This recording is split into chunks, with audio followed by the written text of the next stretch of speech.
Humanity had always dreamed of the stars. For centuries, they had looked up at the night sky, wondering if they were alone. When they finally broke the chains of their own world and reached beyond their solar system, they believed they had found their true destiny. But the galaxy did not welcome them. When humanity made contact with the Galactic Council, they expected a moment of celebration. They had imagined grand meetings with wise alien leaders, alliances with civilizations older than their own, and a new era of unity among the stars. Instead, they received rejection. The Council of Civilized Species, the powerful organization that controlled interstellar politics, delivered their verdict without hesitation. Humanity was not fit to join them. "You are unpredictable," said the cold, mechanical voice of the Scifi ambassador, its glowing eyes scanning the human delegation. "You have too much emotion, too much attachment to primitive ideals. You act without permission," added the sovereign diplomat, its scaled hands folded in judgment. "Your history is full of rebellion. You do not obey. You do not follow the natural order. You are dangerous," concluded the towering Varnic representative, its many eyes watching humanity with what could only be described as suspicion. "You care too much for the weak. That makes you a threat." And with that, the doors to the Galactic Council were closed. Humanity was cast out, labeled an outsider species. Every major civilization followed the Council's decision. Trade agreements were denied. Travel was restricted. Humanity had access to the stars, but they were alone in the vastness of space. The rejection was a heavy blow. Some humans were angry. Others were heartbroken. They had hoped to be part of something greater, but now they were treated as if they were nothing more than reckless wanderers. For years, they drifted through the galaxy, exploring, surviving, and building their own way. They found uninhabited planets, mined asteroids, and established colonies far from the borders of the Council. But no matter how much they achieved, they remained outsiders. Then, one day, everything changed. It started with a signal, a faint distress call, nearly lost in the background noise of space. It came from a world on the edge of a dead star system, a planet that had been forgotten for centuries. The message was weak, repeating the same desperate words over and over. "Help us, please. If anyone can hear this, we are dying." Most civilizations ignored it. The Council had already declared that the species on that planet was a lost cause. They had been abandoned long ago, and no one saw any reason to help them now. But humanity was different. When their ships picked up the signal, they didn't hesitate. They traced it back to its source, a ruined world called Yilari 7. Once, it had been the home of the Yilari, an ancient alien race. Long ago, the Yilari had been part of the Council, but they had lost a war against a stronger enemy. After their defeat, the Council turned its back on them. Their planet was left in ruins, and over time the Yilari faded from history. Now, they were barely surviving, sick, starving, and forgotten. Every major civilization had written them off. The Council had declared that they were beyond saving. No one wanted to waste resources on a species that was meant to disappear. No one except humanity. The leaders of Earth made a decision.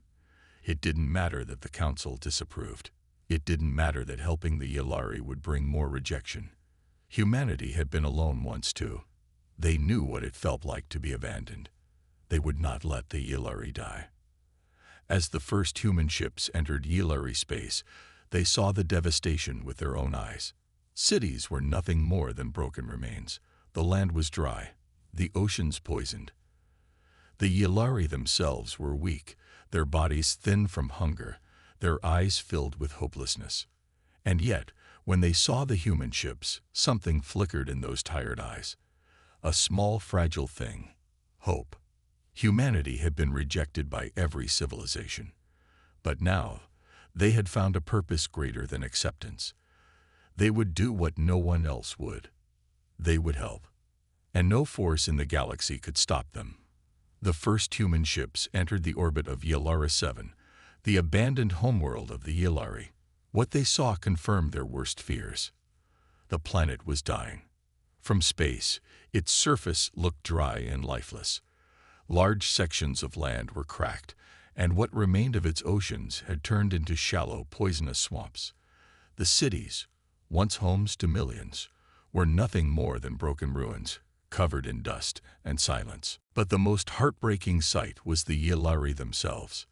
They were a thin, fragile species, once known for their wisdom and technological skill. Now, they barely had enough strength to stand. Their eyes were sunken, their bodies weak from hunger and disease.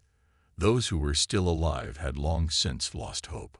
For centuries, they had sent distress signals into space, begging for help. But no one had come. The Galactic Council had already decided their fate.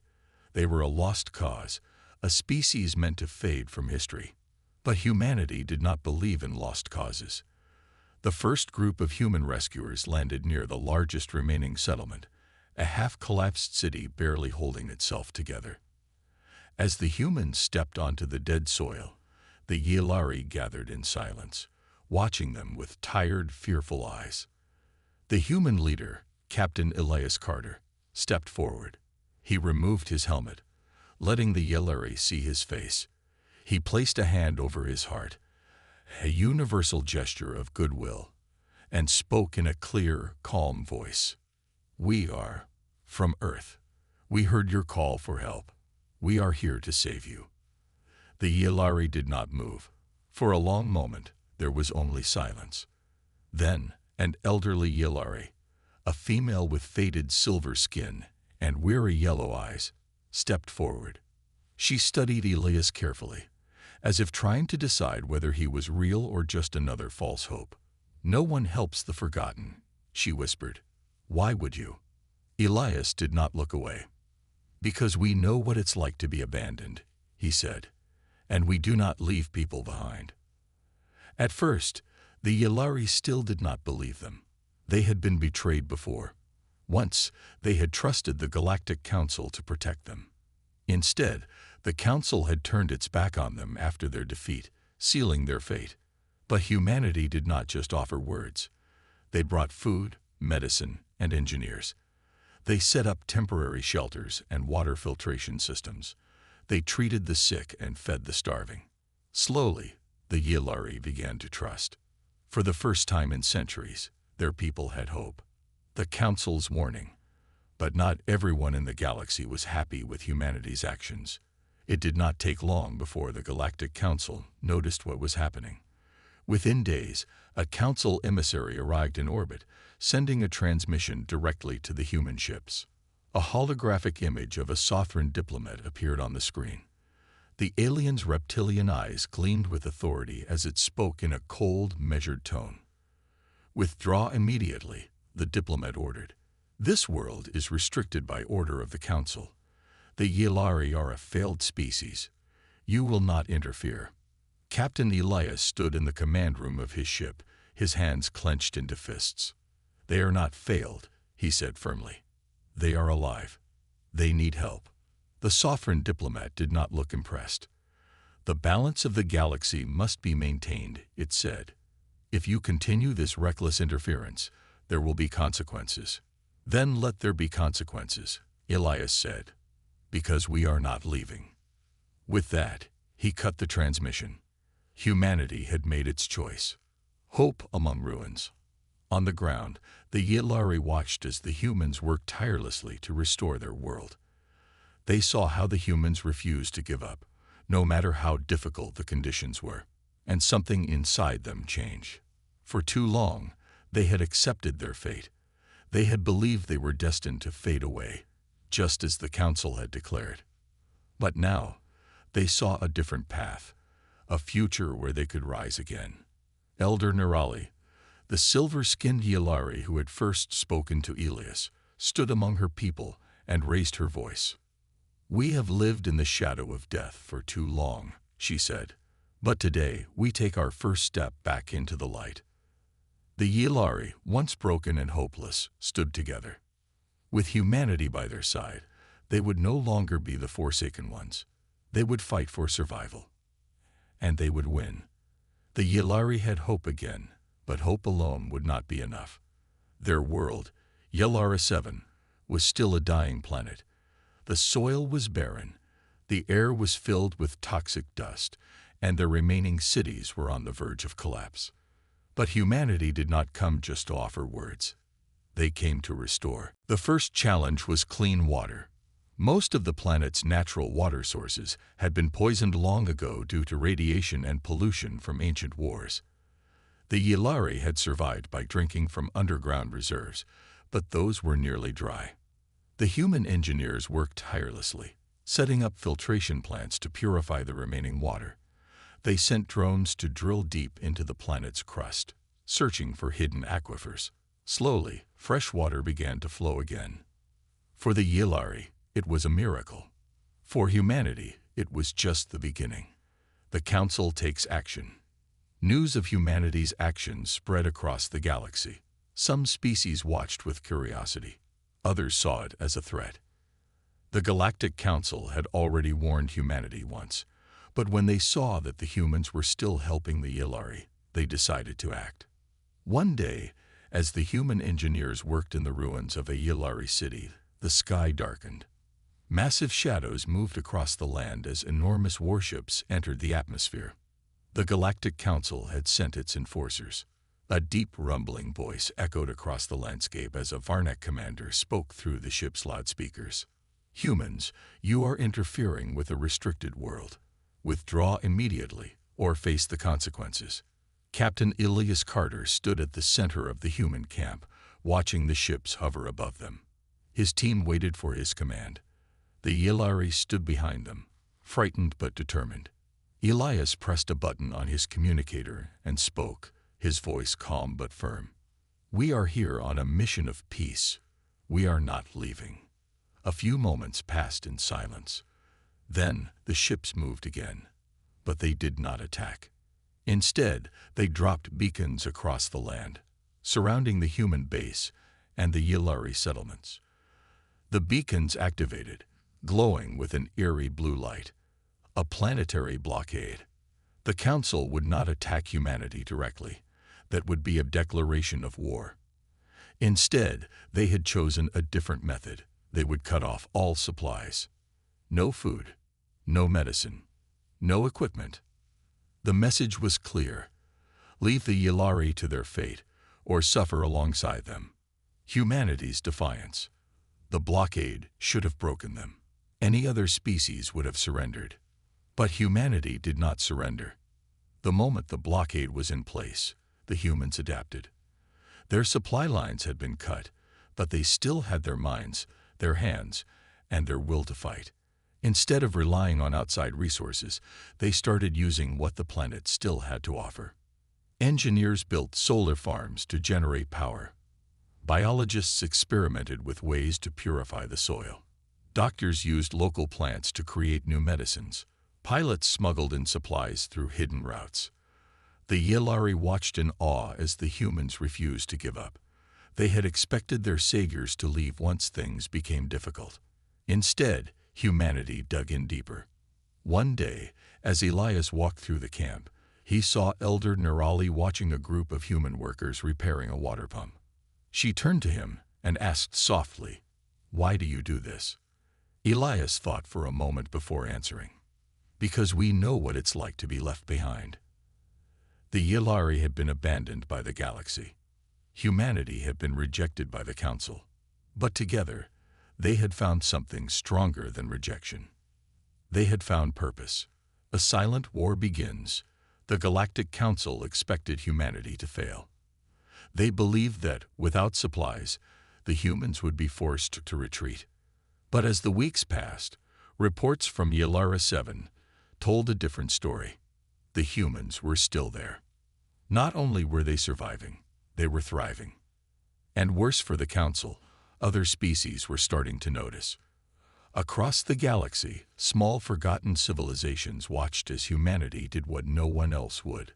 The weak, the outcasts, the ignored, they saw that humanity was not like the other great powers. The Council's plan to isolate humanity had backfired, because now, people were asking a dangerous question. If the humans can help the Yilari, Why can't they help us too? And just like that, the balance of power in the galaxy began to shift. The Galactic Council's blockade was meant to break humanity's will. It was supposed to force them into retreat, to leave the Yllari to their fate. But humanity did not break. Instead, they adapted. With no outside resources, they used everything the Yllari 7 had left. Their engineers converted old ruins into shelters. Their scientists purified the poisoned soil, creating the first green fields the Yllari had seen in centuries. Slowly, the planet breathed again. The Yllari, once weak and hopeless, grew stronger. With the help of human doctors, their sicknesses faded. With the guidance of human builders, their cities began to rise again. And most importantly, they had hope. Whispers across the stars. The Council expected their blockade to keep the situation quiet. They thought the rest of the galaxy would forget about the Yllari, just as they had before. But this time, the galaxy was watching. Despite the blockade, news spread. Smugglers and traders carried stories across the stars. Stories of humanity defying the Council, of a lost race being saved, of a dying world being reborn. The ignored species, the abandoned colonies, the forgotten refugees, all those whom the Council had once rejected, listened. And they began to wonder, if the humans can save the Yllari, could they save us too? A risky invitation. One night, Captain Elias Carter stood outside the main human base, looking up at the sky. The blockade ships hovered above, their blue warning lights flashing in the darkness. The Council's presence was a constant threat, but Elias knew they would not act. Not yet. Thinking about our new friends, Elias turned to see Dr. Sarah Patul, one of the lead scientists working to restore Yllari 7's ecosystem. He nodded. The Council is afraid, not just of us, but of what we're inspiring. Sarah sighed. They should be. There are a lot of species out there waiting for someone to stand up to the Council. Now they see us doing it. As if to prove her point, a new signal came through their communications network. It was encrypted, hidden from the Council's sensors. Elias and Sarah rushed to the control room, where the team decoded the message. It was from another alien race. The Zurak, a species that had once been part of the Council, but had fallen into poverty after a devastating war. The Council had promised to help them rebuild, but never did. Now, the Zurak had a request. We have seen what you are doing for the Yllari. The message read, we need your help too. Elias and his team exchanged looks. Helping the Yllari was already a risk. But if they started helping other abandoned civilizations, would the Council finally take action against them? A dangerous decision. The next day, Elias met with Elder Nerali and the Yllari leadership. He explained the situation, the Zurek's request, the risks, and the possible consequences. Nerali listened carefully, then gave a slow, wise nod. Long ago, the Council told us that we were alone, she said, but we were never alone. There were others like us, others they abandoned. We just never had the strength to find them. She looked Elias in the eye. You gave us that strength. Elias took a deep breath. He knew what this meant. Humanity was no longer just helping the Yllari. They were about to start a movement that could change the balance of power in the galaxy forever. He turned to his team. Prepare a mission. We're going to help the Zurak. The Council's growing fear. On the Council's capital world, the ruling members gathered in a grand hall, their holographic screens displaying the latest reports. A sovereign diplomat hissed in frustration. The humans should have left by now. Instead, they are growing stronger. The Yllari ambassador spoke in its cold, mechanical voice. Worse, others are following their example. The Zurak have reached out to them. If this continues, the entire structure of the Council will be threatened.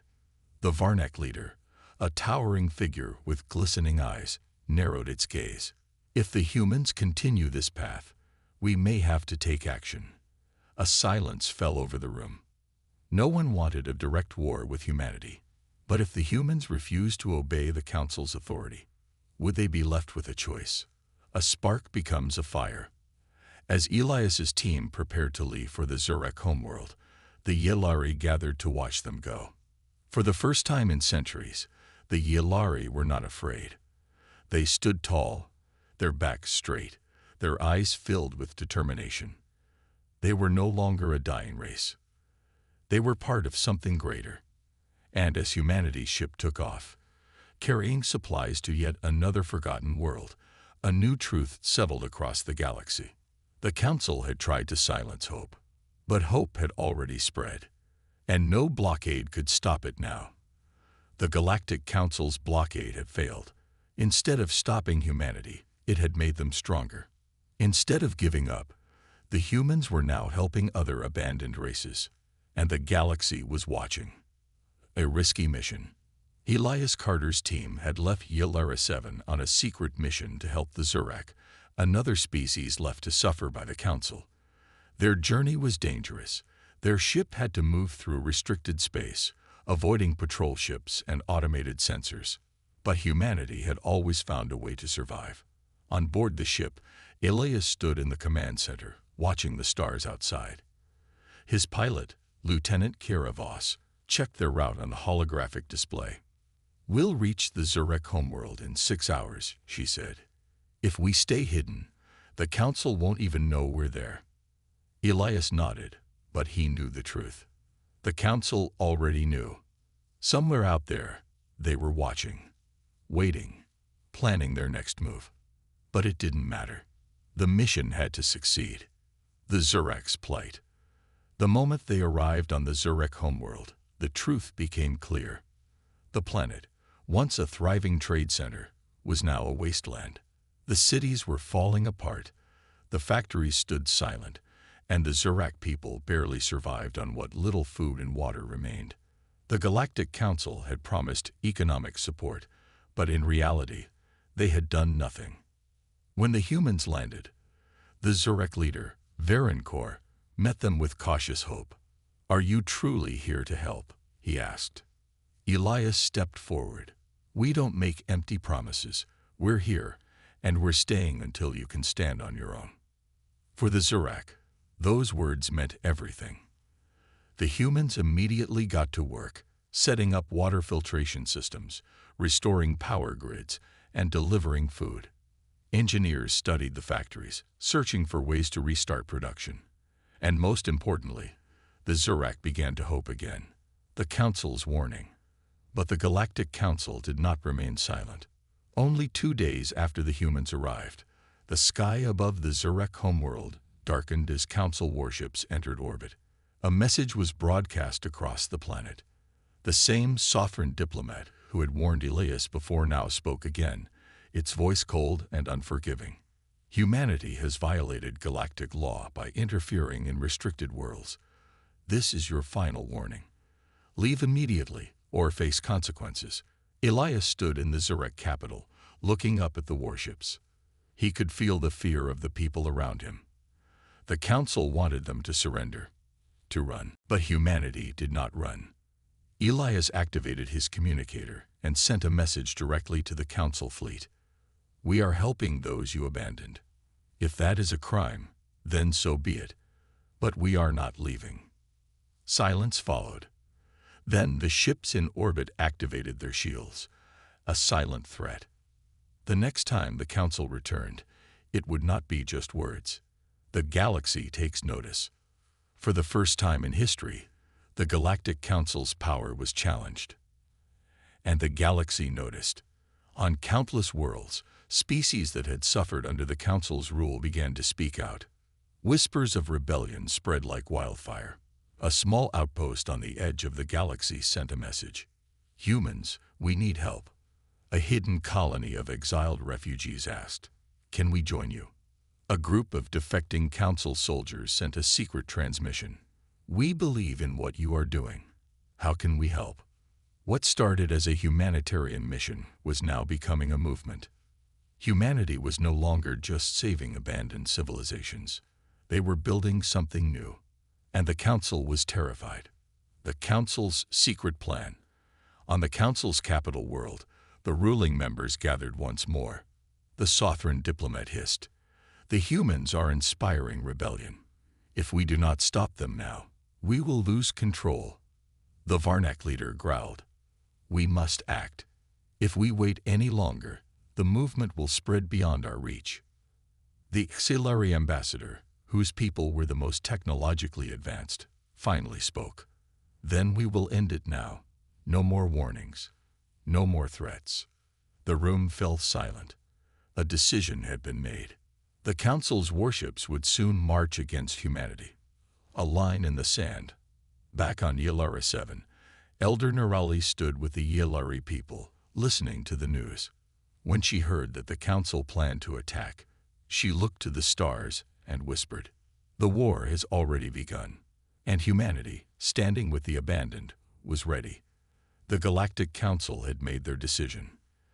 They had tried to stop humanity with warnings. They had tried to stop them with a blockade. They had tried to ignore them, hoping they would fail. But humanity did not fail. Now, the Council had chosen a different path, one of force. The fleet arrives. The people of Yillara 7 watched in silence as the first wave of Council warships appeared in the sky. The blue glow of their engines lit up the horizon as they moved into formation, surrounding the planet. The Council was not just sending a message this time. They were preparing for war. Inside the Human Command Center, Captain Elias Carter stood with his team, watching the enemy ships on the scanners. "How many?" asked Lieutenant Kira Voss. The technician at the controls swallowed hard. "At least 50 warships. More are arriving." Elias nodded, his expression calm. "Then we hold the line." Humanity had never been the strongest species in the galaxy. Their fleet was small compared to the Council's massive armada. But they had something stronger than numbers. They had determination. They had allies.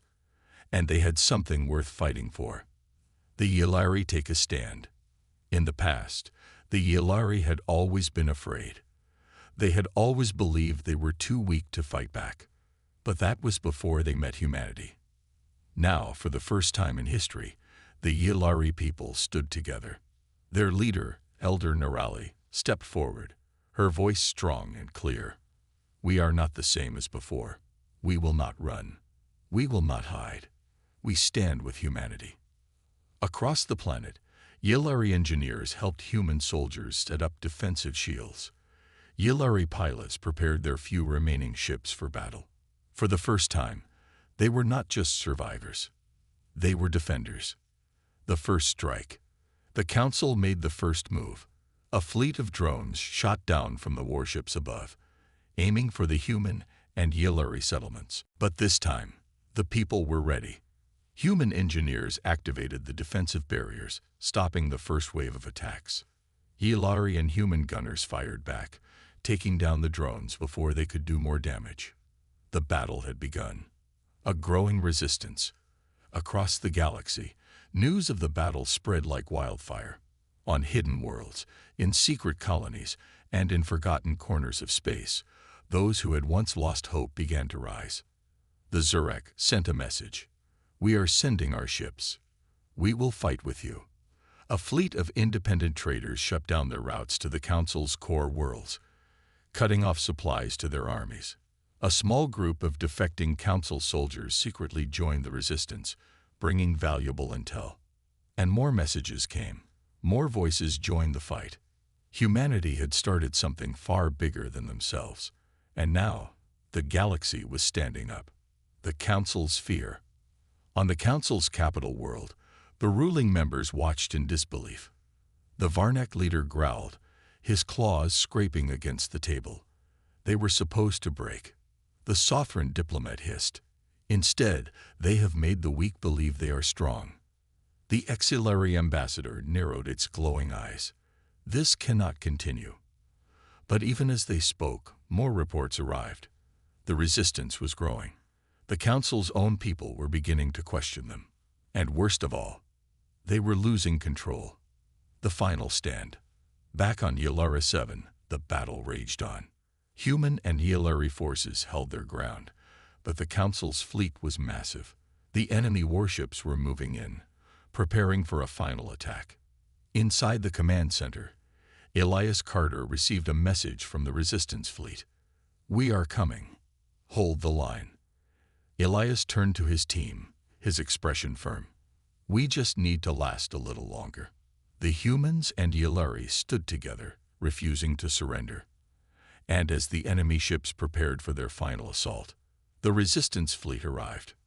Hundreds of ships, Zurek fighters, rogue traders, defecting soldiers, all fighting for the same cause. For the first time, the Council was outnumbered.